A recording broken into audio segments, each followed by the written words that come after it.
Douglas Allen Bickford. It is the 17th of July 2022, broadcasting live from my 105-year-old house here in my hometown of Klamath Falls, Oregon, which is the gateway to Crater Lake National Park, which is one of the 7 wonders of the world. You got to check it out. I am the CEO and president of Say I Love You in the Mirror Productions. You've seen many of my videos out there. I've been doing it for over a year. I am on Facebook and YouTube for absolutely one reason. That's to teach you how to be positive about who, what, and where you are and about the world around you. Okay? There's absolutely only one way that you can attain positivity in your life, and that's to attain and maintain self-esteem. It comes out of this book right here called The Portable Therapist. Okay, what self-esteem is, it's how you feel about yourself inside. It's also known as self-love, self-confidence, self-worth. Here's how you think of what self-esteem is. Most people don't even know what the 2 words even mean, but we've all been in romantic relationships. That good feeling when you first meet these people that you have for that other person. You're bragging to all your friends. You're going to be soulmates. You're going to die together. You're never going to separate. You introduce them to your family. You're telling them, wow, you just can't believe you met the love of your life. You know, God got you together on purpose. Well, what self-esteem is, self-confidence, self-worth, self-love is that good feeling towards yourself. Dr. Susanna McMahon has a doctorate in psychology, makes her a psychiatrist. She also has a master's in philosophy. She's 73, lives in Madrid, Texas, with her husband. Has had thousands of clients, okay? And as a psychiatrist, they would hire her to fix their unhealthy minds. The absolute only way that you can get a healthy mind is to attain and maintain self-esteem. And she knows it as a psychiatrist. What a psychiatrist is, they study the science of the mind and how it functions. So nobody's teaching self-esteem. In every chapter, it doesn't have chapters, it's in question form. It has I call them lessons. Every lesson in it talks about how we've been trained and taught not to have self-love, self-confidence, self-worth. Back then, this book was written 30 years ago. So she knew it 30 years ago, folks, that they were using the television, the state governments, the religions to make us not feel good about ourselves, because self-esteem is the exact opposite of feeling bad about yourself. Okay. And every lesson in it, like I said, is teaching us not to have that. Okay.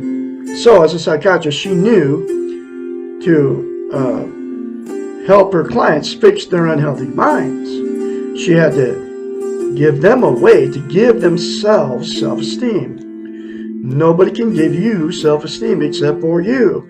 And here's that very simple concept she came up with. It's called mirror therapy. You look at yourself in the mirror and say 4 things. I love you. I love my inner child. I'm worthy to be loved. I'm worthy to love. I am full of goodness.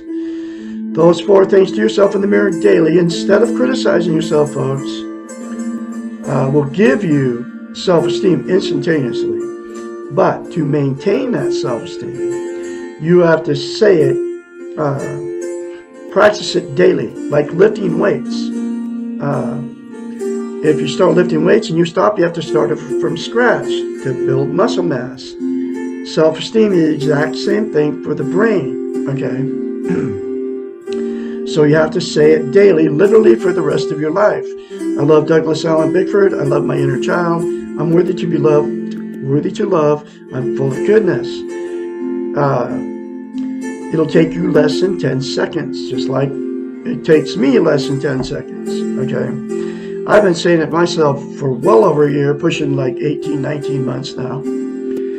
And I have it on steroids now, self-esteem, self-worth, self-confidence, self-love. And that's why I'm very confidently spreading this message, her message, to the world population through Facebook and YouTube. And I will continue to do it. It's my life's work to teach you how to attain and maintain self-esteem. Okay? The reason that mirror therapy is so powerful and why she came up with it is we cannot lie to ourselves in the mirror, and she knows this as a psychiatrist, right? She knows how the brain works. It's a psychological event that happens in your brain. You cannot say something to yourself in the mirror that you don't believe, okay? So that's why you can get in front of the mirror and think or say bad things about yourself, because that's how you feel about yourself, because that's how you've been trained to believe that you're not good, okay? That's why you can very easily say bad things about yourself, because you don't believe it, that you're good about yourself. So you can't say good things to yourself because you don't believe it about yourself. You want to call me nuts for telling you this, okay? That's called a defense mechanism. You don't even know you're using it. So anyway, the very first time you say it to yourself in the mirror, you'll have to force yourself to do it, like I had to. It'll seem very strange and awkward for you to do this, okay? So force yourself beyond all that strange and awkward feeling and do it anyway, okay? And that'll give you self-esteem, and you will maintain it if you do it every day, okay? The reason it's so vital that you have self-esteem as a human being is the absolute most important thing you can have as a human being. And people don't know this either. It's because you can't be content without it. What content means is you feel good about how, where, and what you are. It's also known as internal peace. There are 11 things that people are using to try to be content, have internal peace. They are Facebook, drugs, alcohol, sex, food, television, gambling, religion, and yes, believing in Jesus is religion, folks. Material possessions, people or money. Those 11 things are known as externals that are outside of yourself. They will make you feel good temporarily, but they will never ever make you permanently content. They'll make you feel content temporarily, but it'll never last. They'll never give you internal peace. You just think about the drug and alcohol, right? Feels good when you first do it. And then you have to do more alcohol to get the same warm, fuzzy feeling. And then drugs are the same thing. You do drugs, you feel good, content. And that temporary feeling wears off, then you have to do more drugs. Okay.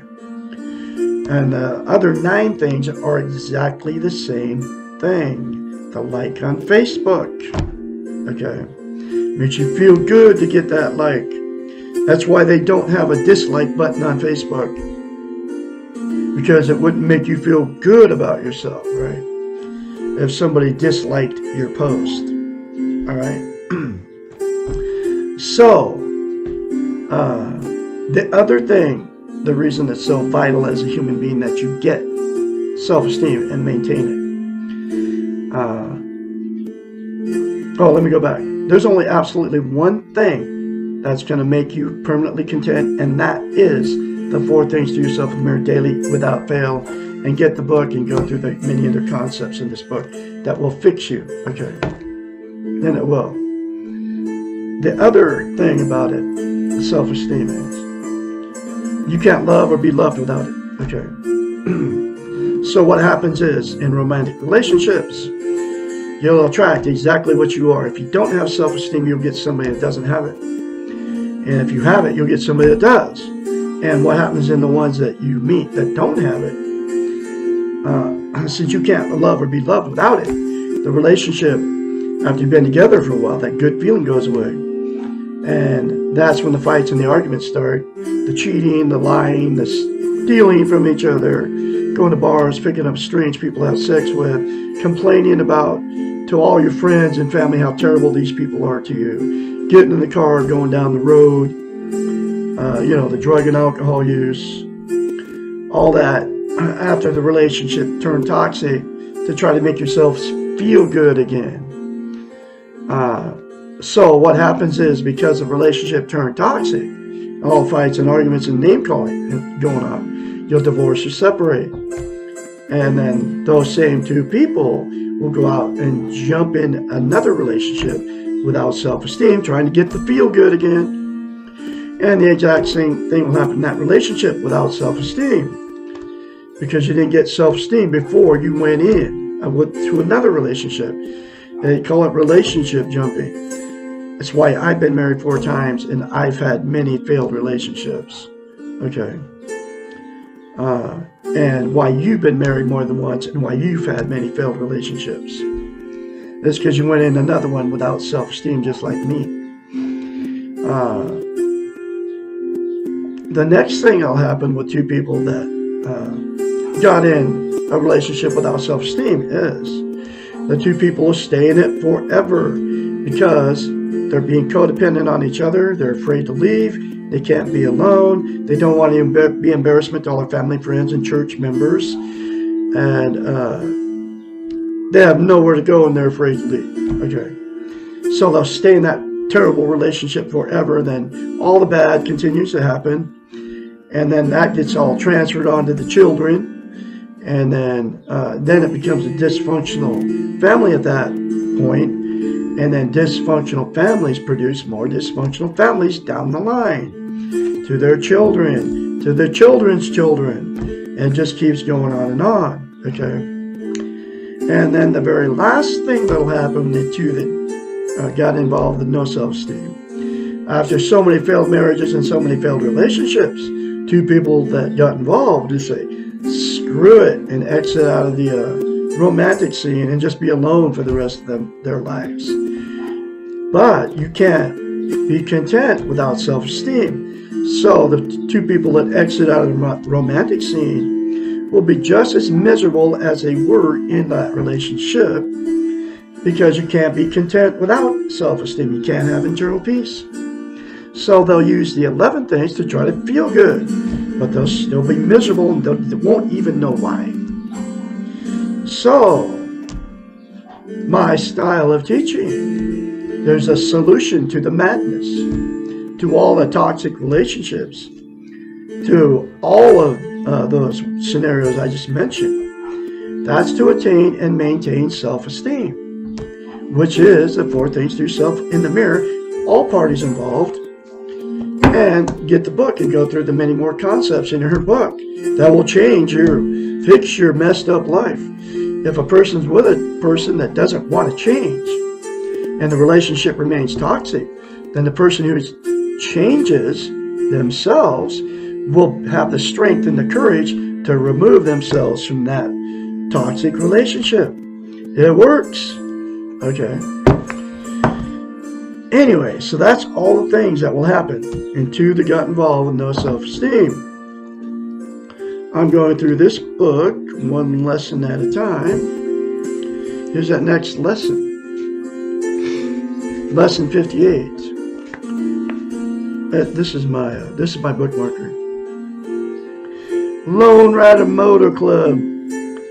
I ride alone, and I definitely do ride alone, because nobody wants to ride with me. And anybody can join my club, but nobody wants to ride with me, because I say to you, say I love you in the mirror, because you think I'm nuts by saying that. But it's my life's mission to teach you, so I will continue to ride alone. Okay. That's my motorcycle club. It's actually my car club. Anyway, so, lesson 58. Why do I feel so weak when I ask for help? One of the great paradoxes of our time is that what looks like strength is really weakness. And what appears to be weakness is really strength.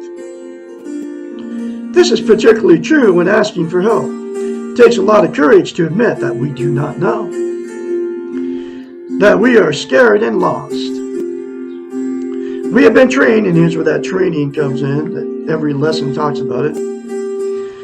We have been trained to believe that we have to know and that it is wrong to be afraid. We have learned that showing feelings is a form of weakness, Men don't cry. Women don't show anger. And children should be seen and not heard. We are supposed to be strong, in control, and invincible. We are supposed to rise above our very humanness. It all comes from the television, folks, and now it's coming from Facebook. Why? All the answers to this why are found in the weak ego. We want to look good for others. We want to appear to be something that we are not. We want to fool the world. The problem is that in fooling the world, we fool ourselves. We lose sight of who we are and what we really want. It is so much simpler to be what we are, to feel what we feel, and not to be afraid of being weak at times. I mean, I've gone through all this stuff, folks. I'm posting this stuff on Facebook every day, different posts, right? And of course, nobody's watching it or saying anything to me about anything I do. But anyway, I'm going to continue to do what I do. Because I do care about you all out there. I really do. I want you to have the same thing I got, which is self-confidence, self-love, self-worth. And you can all attain it, okay? It's very simple. Paradoxically, when we admit our weaknesses, we are showing our strengths. And when we deny our weaknesses, we are exhibiting them. Whew, it's powerful stuff, folks. Nobody can be perfect, unlike what the television's telling you. Keanu Reeves, right? The Matrix dude. He's not perfect. He can't jump into people, folks. Just like all those movie stars that you love and worship out there. Everybody needs help at some time. Not recognizing this is a dangerous illusion. It is not an illusion, but sometimes a painful reality that we are ultimately alone and that we must be responsible for changing ourselves. But we do need guides to help us get on the path, support us, and sometimes encourage us to stay on the path to the center. And those 4 things, I am your guide, folks. Those 4 things to yourself in the mirror daily, without fail, for the rest of your life. You will be on the direct path to the center of yourself. It works. It worked on me. Okay. It is not a weakness to know we cannot do this alone. It is not a weakness to ask for help. It may be useful to think of our helpers as traffic police. They show us how to go, when to stop, and when to proceed safely. But they do not take us where we are going. They help us to avoid going down the wrong road, and they give us directions when we are lost. If you feel you need some help, but you are afraid that you will appear weak when you ask for it, think of who is labeling you weak. If you're worried about the therapist's opinion of you, think again. All therapists need their clients, and this woman can be your therapist, folks. You don't even need one. This book will cost you $16 to get a brand new copy. And you can listen to me too. I am going through this book one lesson at a time. I can help you, folks. I can encourage you along the way. 458-232-5238. Call me anytime, day or night.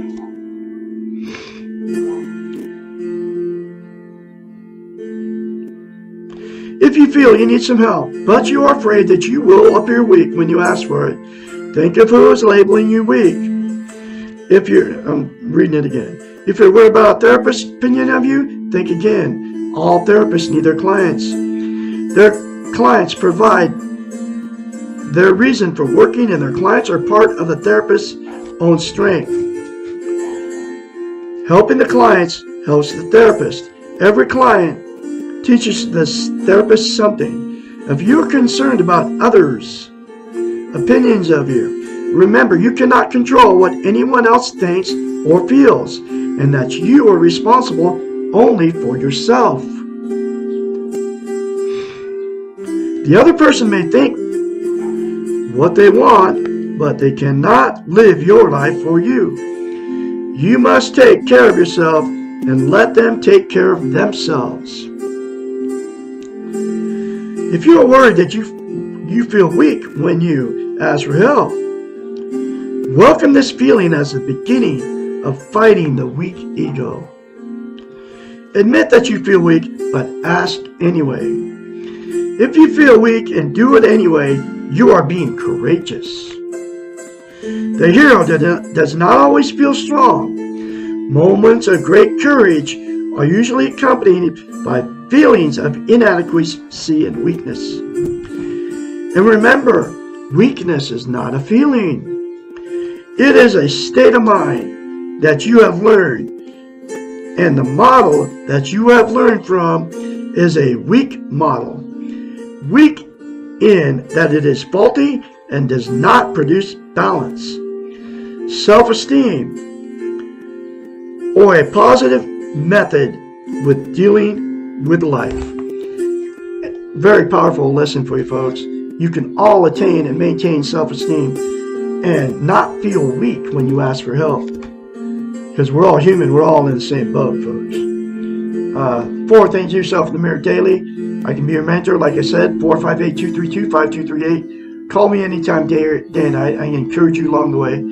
You'll have a great day out there on this Sunday. I'm going to have another lesson for you tomorrow, which is lesson 59. Why do I feel so different from others? You'll have a great Sunday, and remember to be positive towards yourself and others and your world. And I will be talking to you tomorrow.